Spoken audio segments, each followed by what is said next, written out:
You're listening to the Samuel Angler, and my daddy's the host. All right, special thanks to my sweetheart for the introduction, and welcome to the Sustainable Angler, the podcast where we discuss the intersection of fishing and sustainability and how we can all contribute to protecting what we love. I'm your host, Rick Crawford. In today's episode, I'm joined by Josh Jenkins, Research and Development Manager for Scientific Anglers, and we dive into an important topic, sustainable packaging. We'll discuss the innovative steps Scientific Anglers has taken to reduce its environmental impact, the challenges and opportunities in moving toward more sustainable materials, and what this means for the future of the fly fishing industry. Thanks for tuning in, and be sure to check out thesustainableangler.com for some sweet TSA merch. And if you enjoy the podcast, an absolutely free way to show your support is by leaving it a 5-star rating and review on Apple Podcast or Spotify. The Sustainable Angler is available anywhere you listen to podcasts and is also airing Saturdays at 2 p.m. on Charleston's first and only community-supported radio station, Home Radio 96.3 FM. The Sustainable Angler is brought to you by Emerger Strategies and A New Earth Project, the sustainability initiative of Atlantic Packaging. We set out with a New Earth Project to really start a movement. It's a global coalition of people who are deeply concerned and want to accelerate the transition away from problematic packaging to more sustainable solutions. Our entire value proposition was built on helping companies package things better. We were doing sustainability before sustainability was cool. We just called it packaging optimization. And packaging optimization really is about using less. And we built our whole business on that. You know, people send us their products, their goods, and we help them design packaging systems and solutions for the least possible cost, utilizing the least amount of material. Use less is always the right answer. And that's what I see with companies like a New Earth Project is it's like, we're just trying to create solutions for big companies and small, that makes it easier for them, cheaper for them, whatever it is, and then has less impact. Not just trying to tell people you should have less impact and making the choice forced on them. Like, make it better for everybody, and it'll make it better for the whole world. We see the problem, and we are with you.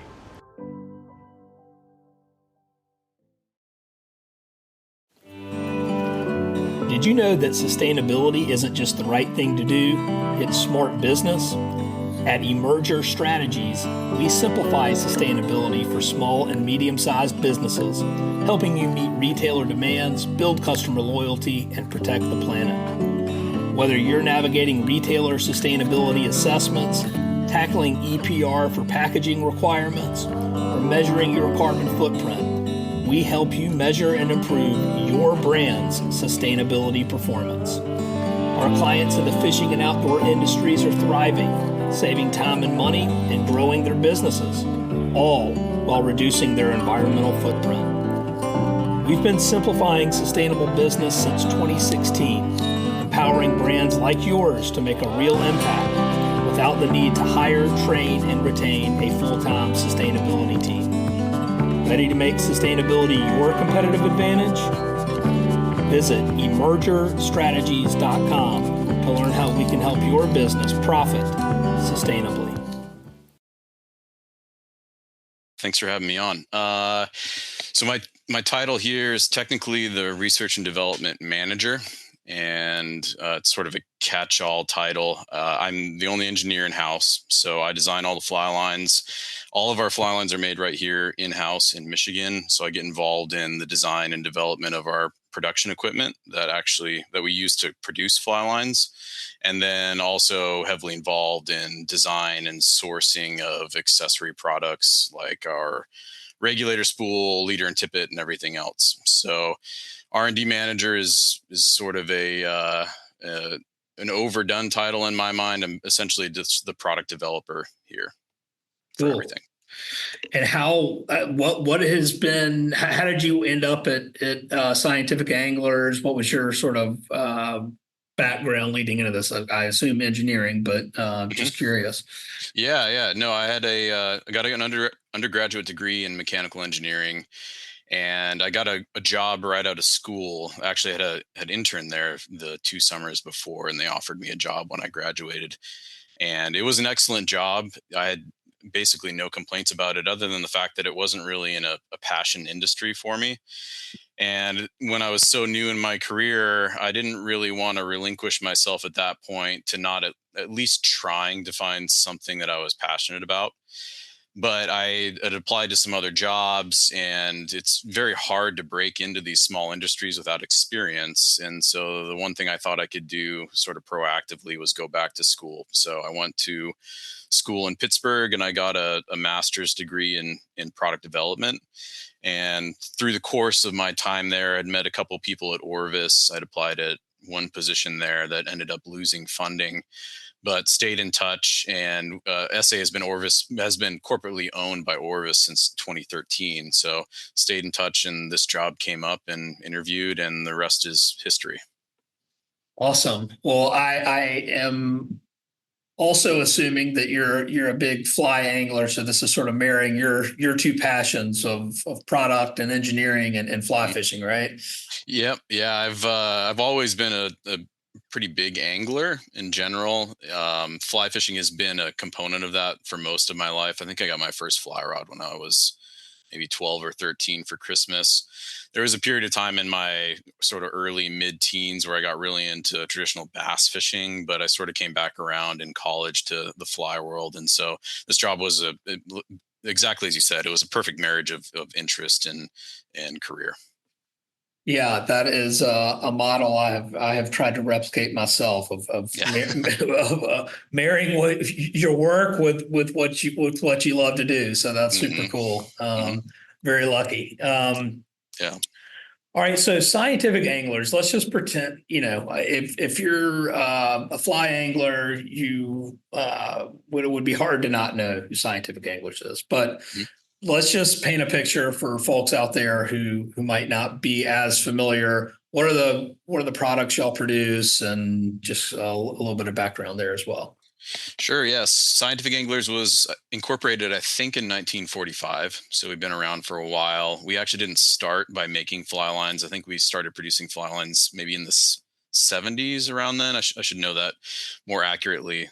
Fortunately, I don't. We're based in Midland, Michigan, which is about 2 hours north of Detroit, and also happens to be the headquarters of Dow Chemical Corporation. So back in the day, a few chemists left Dow to start Scientific Anglers. Their first product was actually a magnesium fly rod tube that was ultra lightweight and designed for travel, which was kind of unique back then. Yeah. But eventually, they sort of broke into this fly line world, and SA's first claim to fame was essentially inventing the equipment that made a plastic coated fly line where the coating was tapered and the core was level, which was unique back in the day. So if you think about fly line construction prior to this, mostly it was silk and it was all braided. You'd treat it with a few things, which would kind of count as a coating, but most of the mass came from the braid itself. And it was an incredibly labor intensive process because you start with maybe 16 individual strands that you're braiding. And the way that you taper it is you either cut out a few of those strands or you add them back in. So on either end of the fly line, you might have only 6 strands. And then in the middle, where most of the mass is in the belly, it was probably the full 16. But, it would take maybe an hour or two to braid the total 90-foot fly line, and you'd have to monitor how long it's running and then cut out these certain strands at very specific times to get the taper correct. So we started with this silk fly line analogy, and my understanding of the history of this is a little bit biased because it comes from people that worked at SA. I Sure. think there was a company before us that was making a plastic coated fly line, but they were doing it sort of with the old method where the core was still tapered and then the coating over top of it was level. So you still had this incredibly labor intensive process of making the tapered core. So SA's claim to fame was actually inventing a machine that allowed the core to be level, and then the mass tapering was built into the coating. So the coating thickness actually changed to build the taper. Okay. And we patented it. I think it was in the 60s or 70s, and that's sort of the basis for everything we've been doing since. Fly lines is still our largest product category, but we do pretty well in leader and tippet, and then we have some accessories related to fly line, leader, and tippet, storage, cleaning, etc. Cool. Well, thank you for that background, and that's interesting about just sort of the history of the fly line. So, really cool. All right, so Josh, we met at a trade show recently and was talking with you about, which I had seen, I guess maybe in the news and just seen in fly shops, but what piqued my interest, which is really cool. Y'all have made some shifts to more, and I'm careful with what I say here, right? Is more sustainable packaging, Sure. okay? Greener packaging, okay? Yes. Yeah. And so for those listening, just sort of the golden rule number one of sustainable products and packaging is that there is no such thing as sustainable products and packaging because they all require some level of resources. So there's trade-offs, right? But regardless, what we're here to talk about today, at least in my opinion, is to really give you all a huge pat on the back for making some of these more sustainable packaging switches, which is super cool to see. So with that being said, sort of setting the stage for this, what inspired we'll kind of go broad here and then we'll drill down to the specifics, but what inspired SA to start looking into more sustainable packaging solutions, I guess? Yeah, it was sort of a combination of things, actually. So I think the two most prominent packaging aspects that would fit into this category are the cardboard spool that we now have, and then our leader packaging. The leader packaging was a little bit more of a natural progression. We had previously been packaging our leaders in just a Ziploc bag. And especially the consumable nature of leaders, we were thinking there's got to be a better solution here. I've been on the river where you look at the bank, especially at a boat launch, and you'll see, a leader package with the top ripped off or something left on the bank. Unfortunately, we can't control that, but there's an aspect to these plastic bags that will essentially never really break down. Mm-hmm. And so we started sort of thinking and spitballing ideas. And I believe it was Jason Proctor, our merch ops manager, that had come across a company that was making seed packaging that was biodegradable, compostable, actually. And so we reached out to them, and the footprint of it, if you think about a seed pack, is actually very similar to a liter size pack already. And they had a pretty unique technology at the time where they had an actual clear window that was made of, I think it's cellulose, that was also biodegradable. And so we reached out to them and they're like, yeah, we'd love to work with you guys. And that was sort of the end of the packaging development for leaders. That one was fairly straightforward. The company had already been making it and it was almost the right size already. And it sort of fit in naturally with our process, and sort of with the thinking that we were already going down this road of, we need to make some of this stuff more sustainable. So that was the leader pack. The spool is a little bit of a different story. That was kind of a combination of COVID material shortages as well as a search for more sustainable packaging in general. So I was at the beginning of COVID, I was working from home. I was still living in town, but there was very few people that could be allowed in the building. And so my fly line development basically came to a halt. Yeah. And I was like, what can I work on consistently from home that's still going to try to push SA forward? And I'd always wanted to revisit sort of a paper-esque spool. and there's been companies that have done it in the past, including Orvis, our parent company.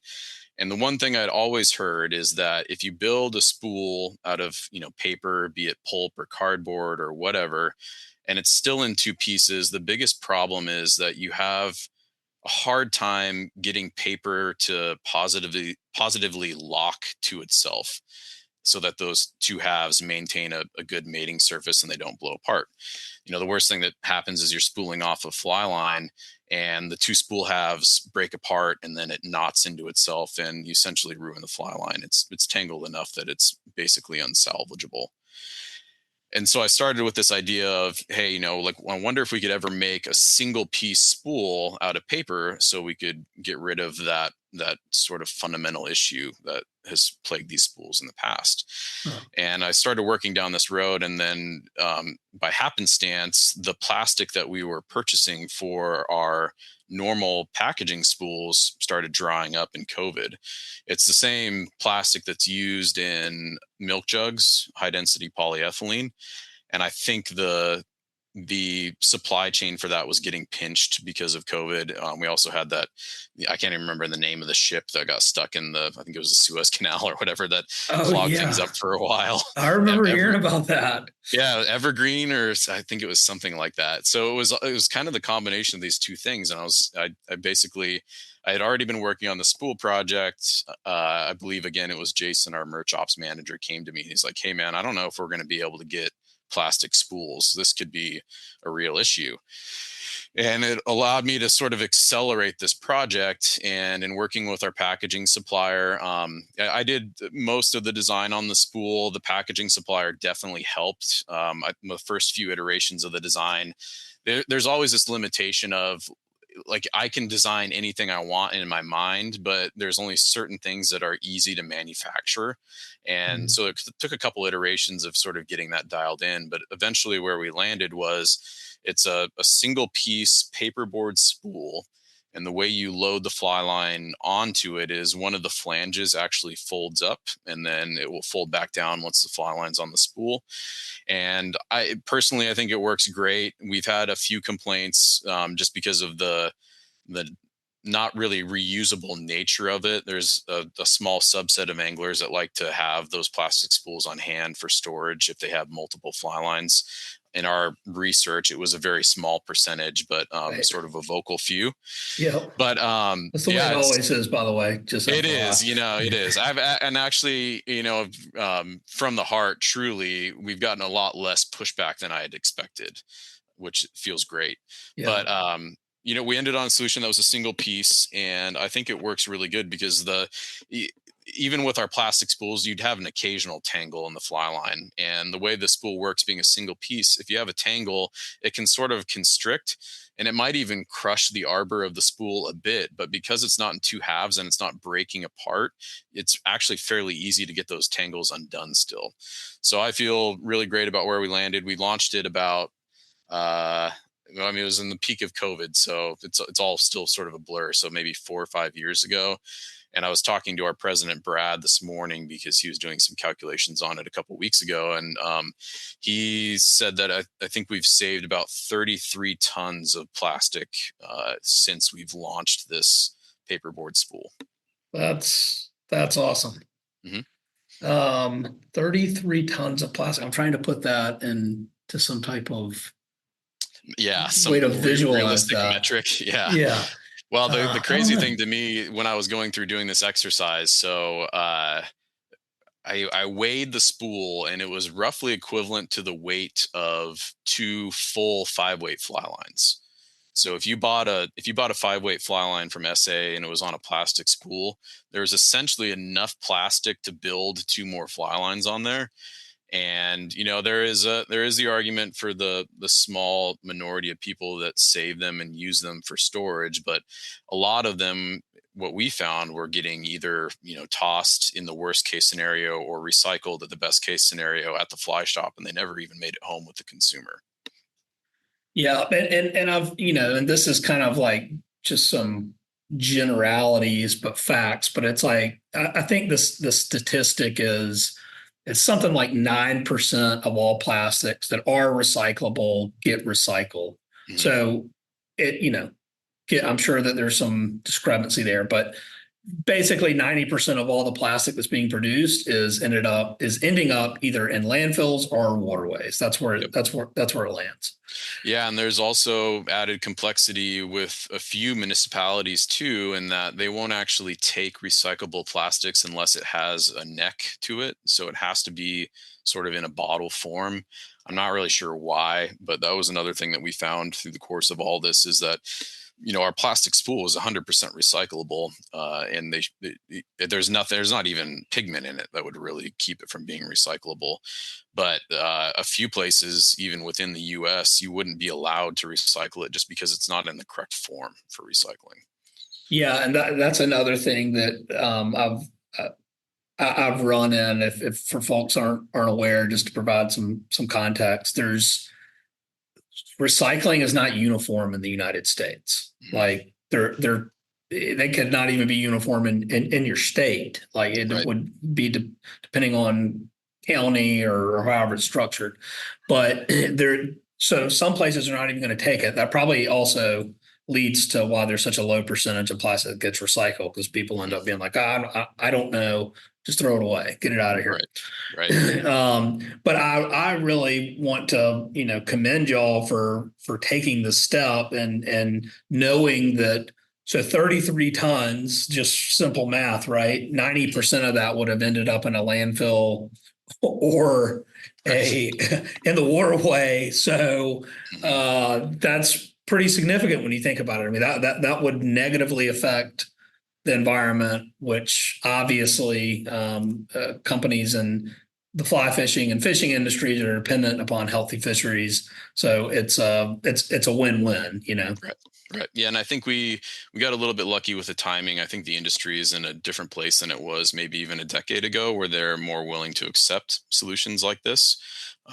Even some of our competitors have a little bit different way to skin a cat per se, but it's great to see everybody in the industry sort of looking at this as a collective and coming to the table with different solutions. Yeah, I think so. I mean, you think about it prior to there being strong enough demand or interest to do some of this. It's like, all right, well, everyone was using a plastic spool. Like, why not everyone use it? Right. why not everyone keep tons and tons of plastic out of the environment? Right. Yeah. So it's pretty cool, but to see. One thing I am curious about, and I don't know if this affects y'all at all, because I think it varies by state, I know, but like there's upcoming extended producer responsibility, EPR laws related to packaging. And I don't know if these spools would fall into that category. I guess the fly lines, but I don't know. Is that something that's come across your desk anyway, in terms of, hey, this is something we got to look out for? No, not currently. No. Okay.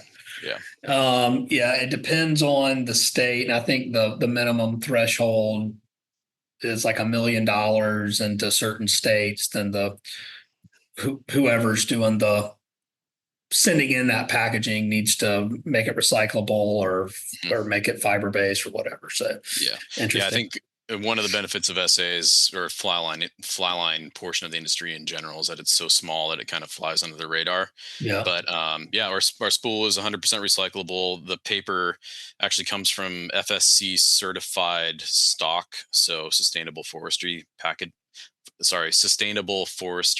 practices go into the harvesting of the pulp that makes the paper.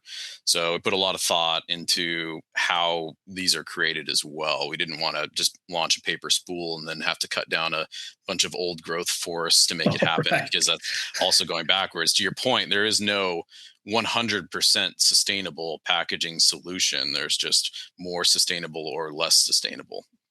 Yeah, and that was actually going to be one of my next questions, was getting into some of these environmental benefits of these packaging. But I guess you kind of listed some of them off. FSC certified paper for the packaging, which is also 100% recyclable. Mm-hmm. Yep. And I don't have any statistics on this, but it seems like someone would be more likely to trust that the paper packaging is recyclable than plastic, whether they realize it is or not. Right. Yeah. And I think in my brief research back when this whole thing started, to your point, paper has a higher recyclability rate Yeah. typically than plastic does. I can't really quote any numbers, but I remember at least looking at that when we started this whole thing. Yeah. And so FSC certified, again, this is just for anyone who's into this sort of thing. Paper can come from anywhere. So if it's not FSC certified, it just means that they're not protecting indigenous rights. They're not, if it's not FSC certified, if they are protecting indigenous rights. They are from sustainably managed forests, which protects biodiversity, protects old growth. So there's just a number of environmental benefits with the FSC, which is really cool to hear. Mm-hmm. All right, so I guess one of the questions that I have is about all of this is how you mentioned some customer feedback, but how does it compare, right? And you touched on it, but just how does it compare to the old? And let's focus more on the positive feedback than the one or two folks who are upset about it. Yeah, no, I mean, I think the positive feedback is similar to the negative feedback in that we haven't got much, actually. There have been a few people that have praised us for going that route, but I honestly take that as a win. Silence is almost better than getting a bunch of negative feedback in my mind. So I think it's been great, well received overall. I think we also helped sort of lessen the blow a bit when we launched it because we introduced our regulator spool, which is a line storage device. So we do have a solution for people that want to store lines still. It's just now housed in an accessory. And honestly, it's a lot more usable than the plastic spool that we had in the past. So the combination of those two things, I definitely think helped with the launch and helped sort of lessen the blow for any naysayers. But it's been really well received. We have two different versions now. We'll probably combine them in the future. The original one is in basically every fly line family other than our newest fly line family, Magnitude. And then on Magnitude, because of the MSRP, the price of the product, we increased the board thickness a bit, just so the spool itself is a little more robust. But they're both completely functional. When I first got these samples, we have a line winder here, and I took I think it was like 30 or 40 fly lines that were scrapped out of production that were bad and were not usable. And I took them up there and I just ran them off at every single speed I could. I did 12 weight saltwater lines, heavy sinking lines, 3-weight trout lines. And I just tried to break the spool as much as I can, trying all kinds of different methods, overrun, whatever.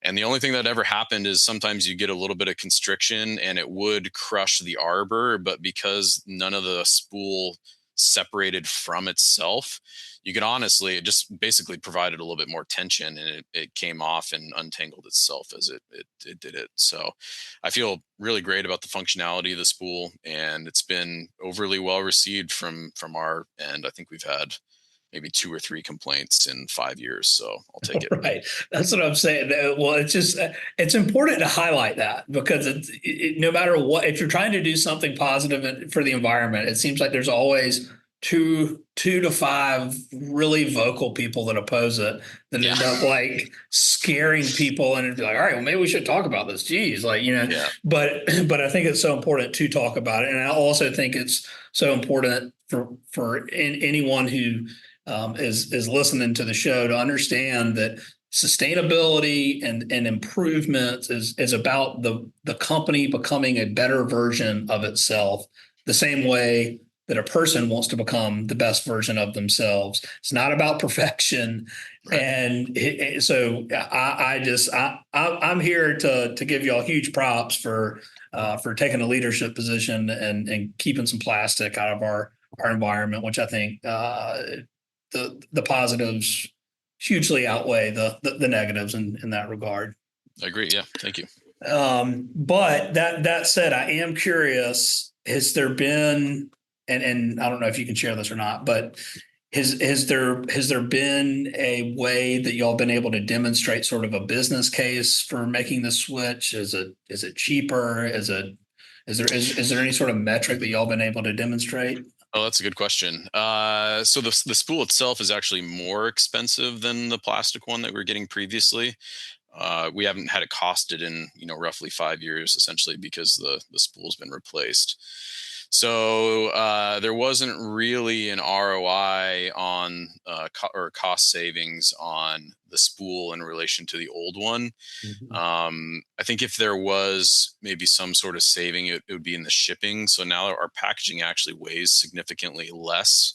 Unfortunately, it's anything we save in the shipping department is sort of offset by the spool cost itself.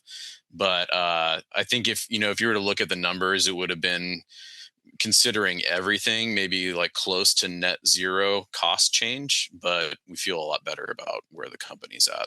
So a cost neutral change to make a positive environmental impact. That's a win, Well, I love that. All right. Is there anything else that you wanted to mention regarding the packaging on that front, or if there's anything you're able to talk about that may be coming down the pipe for SA? The only other thing that comes to mind, and I guess it would be more of a PSA for any consumer that's listening that hasn't bought an SA line in a while. So the other sort of lesser environmental aspect to all of this new packaging scheme is that we got rid of the secondary label that we were putting on the spool itself. So back in the day, so our packaging used to be essentially four components. So you have the carton, which is the box that it comes in. You have the plastic spool on the inside with the fly line on it. And then we previously had two labels. So there was one label on the carton that we call the box end label that gave SKU specific information. So information about that specific size of fly line that you were buying. We don't do cartons per size. We do it per taper. So if you were to go get a SA Infinity line from 3 to an 8 weight, the carton is the same. And the only way that there's a difference in size is by this label at the bottom of the carton. And then we also had a label on the spool, which for a number of reasons we got rid of. One was it made the recycling a little bit more difficult on both ends, plastic or paper, because you had to remove that before it could be recycled. And the only thing that really did was provide what we call a piggyback label that you can put on your reel foot. All the information was the same as what was on the front of the carton already. And so when we went through this process, I was like, hey, maybe we have an opportunity to take both of these labels and combine them into one, because the information's a little redundant. And the one on the spool is limiting in the fact that you have to take it off before either the plastic or the paper spool could be recycled. So our marketing manager did a great job of sourcing it. We essentially took that little piggyback reel foot sticker and put it on the box end label. So now it's on the front of the carton. So you still have all the functionality, but we eliminated one other component of packaging in the process. That's cool. And that's another thing. It's like most people are not even aware that little things like that make it not, even if it was plastic, make it not, someone's got to remove it. It's like contaminated, to-go boxes. Like you can't recycle that, so it's, so that's cool and good to know, and just probably more efficient as well. Yes. Yeah. Very efficient. Yeah. Cool. All right. Well, I am a sustainability nerd, so I've loved that conversation and digging into some of this stuff. But if you have had your fill of sustainable packaging, more sustainable packaging, sure. So info, we're going to shift gears here a little bit now, and let's talk a little fishing. Okay, sounds great. So, Josh, we had kind of talked a little bit beforehand, but I know you just got back from a trip recently. Why don't you fill us in on that? Yeah, I actually just got back. Technically earlier this morning. I think I got to my house at 1:30 in the morning. I just got back from Belize, fishing in Punta Gorda. Unfortunately, we had a tropical storm roll over us, so we lost a decent amount of fishing, but it was still an incredible experience. I think I ended up feeding 3 permit and broke 1 off in the mangroves. Didn't land any for the trip, but I felt like I salvaged a little bit on the end of the last day where we had some nice weather. Oh, well, at least you saw some fish, and it sounds like Yep. you got tight on a couple, so that's awesome. Yeah. What are some of your favorite species to fish for? So I really got into the permit thing about 2 years ago. Our sales manager, Josh Graffam, is sort of a permit nut, and I had never done it. And Josh Graffam joined us, I guess, a little over 2 years ago. So I took my first trip with him back in 2022. And I've fallen for it ever since. It's just incredible. Unfortunately, it's very expensive, so I can't do it nearly as much as I want to. But around here in Michigan, so I come from out west. I was born in Idaho, and all of the fly fishing, or most of the fly fishing I did in Idaho, was trout centric. You go out to Montana or Idaho, and that's sort of the expectation, is that you're fishing for trout if you're fly fishing. And it was great. It was an awesome time. The trout fishing out there is awesome. I moved to Michigan with very little expectations and mostly trout fishing experience. And I still love trout fishing, but I think now that I'm in Michigan, I maybe do a handful of trips per year. The trout fishing here is interesting. It's definitely not as easy as it is out west. Our rivers aren't really set up very well for nymphing, and a lot of the dry fly fishing is done at night. I'm not really a night owl. I value my sleep too much to stay up that late. So what I've sort of pivoted to, and actually what I've really grown to like a lot, is smallmouth bass, and specifically river smallmouth bass. We have a couple rivers within basically eye shot of my office that have exceptional fishing. It's varied through the year. In the spring, you can catch them on really big streamers, and in the middle of the summer in low water, you can throw really small hoppers at them. So it's really diverse. And on most of these places, I can go out on a Saturday and probably not see another angler all day. And to me, that's just like the ultimate experience. I enjoy fishing with other people, especially, you go on a trip like you're in Belize, but I'll also really enjoy going out on solo missions and just sort of having some time to unwind. And so that's pretty invaluable to go out on a Saturday and not see anyone. That's pretty rare. Yeah, no. So my interest has shifted a bit since the move to Michigan, but it's a really unique state. I mean, you can catch an incredible amount of species here. Probably one of the more diverse states from just strictly a list of species that you can target with fly. If you include the lake run steelhead and salmon that we have, carp on the big lakes, smallmouth, muskie, pike. It's got just about everything other than maybe stripers that swim in fresh water. That's cool. So where, just out of curiosity, you mentioned where were y'all staying in Belize? Was it a lodge, or were y'all just shacked up, or what was the deal? No, we were down at the Garbets Lodge in Punta Gorda. Okay. It was great. The staff there was awesome. I mean, the lodge was awesome. The fishery looked really cool. We just unfortunately didn't hit it a good weather time. But even then, on the last day, the one day we had good weather, we had an incredible amount of shots. And I'd really like to go back someday and see it at its peak when we have consistently good weather.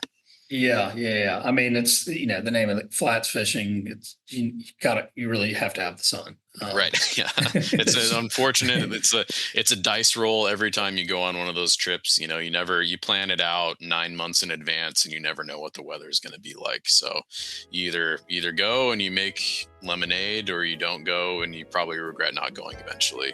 Yeah. So, but it was a good trip, and I'm going to stack it up to karma and hopefully use that karma on the next one. Yeah, that's right. Well, that's all you can do. So right. Well, what is?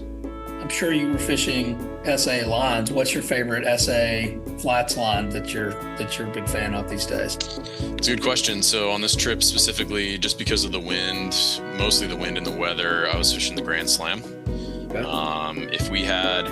So the Garbage Lodge, based on my very limited experience of fishing down there, first time down there, is mostly a permit destination. They do have some bonefish and some tarpon in rivers, but you mostly go down there to target permit. And with the wind and the size of the crab flies, the Grand Slam was the go-to.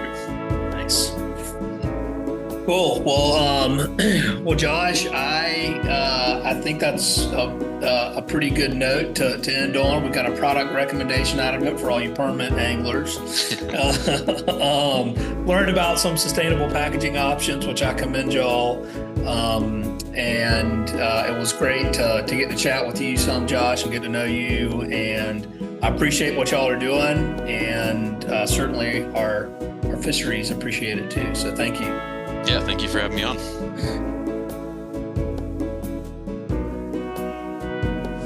All right. Special thanks to Josh for everything he is doing and scientific anglers are doing to protect what we all love. If your brand needs support for upcoming EPR regulations for packaging, please visit www.emergerstrategies.com. And if you enjoy the podcast, an absolutely free way to support the show is by leaving it a 5-star rating and review on Apple Podcasts or Spotify. It's a chance to tell me what you love about the show, and it helps others discover it too. Thanks for listening, and stay tuned for new episodes dropping every month.